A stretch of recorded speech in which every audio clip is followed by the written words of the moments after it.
Today we're recording a track I wrote back in the 90s. It's called Closed Circle. And the idea of the closed circle is it's where the spiritual and material world unite.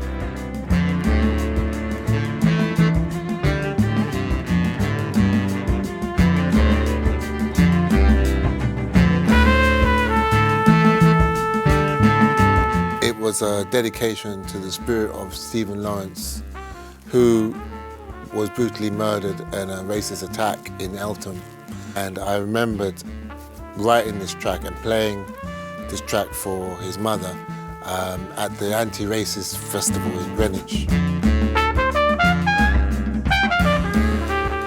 I think for British history, it was such an important time, so it was not just about a negative outcome. It was about using this to actually move forward as a society, as a nation, and really put out those positive energies and really celebrate his life.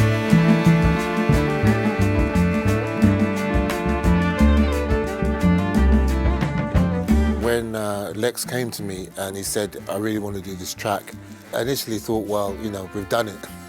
Why do I need to do it again? But then I thought to myself, actually, things go in cycles. And so it's that thing of sometimes revisiting something, you can actually bring out some other gems and some other beauty. And so I thought it would be lovely to do it differently. So we took the tempo up, added a lot more kind of hard hitting.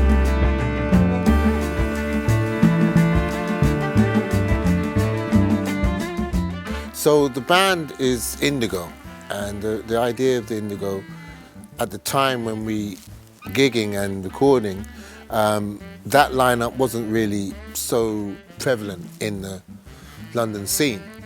The idea of no harmony, no guitar, no piano, baritone saxophone, trumpet, drums, and bass, acoustic bass. So it's almost like Italian food. You've got very basic ingredients, but when they're put in the right combination and the right proportion, it's magic.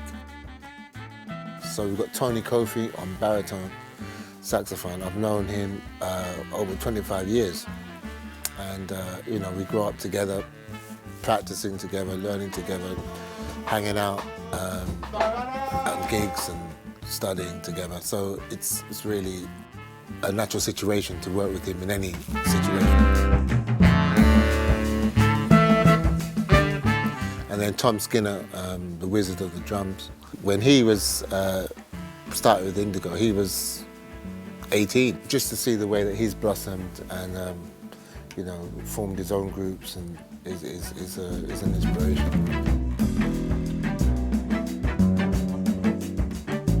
On bass, we've got Keelan, and he's done a great job on this. And I first heard him when I was judging the semi-finals of the BBC Young Musician of the Year, Jazz Musician of the Year. And I was really struck by his love of the music, but also the way he danced with the music, and he really brings that to the track. It's always important to work with people that you feel comfortable with, and I think the music is so much more than the notes and the dots. It's what the musicians bring to the music. It's that situation also of knowing people around you and really trusting everyone around you, and knowing that the music will be what it needs to be.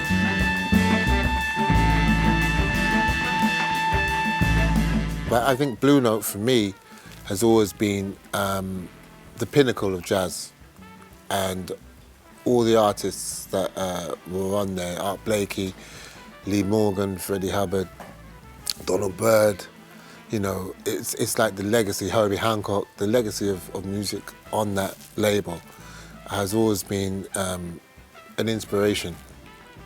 So being on a Blue Note album is a real honour, and it's something that is part of our legacy.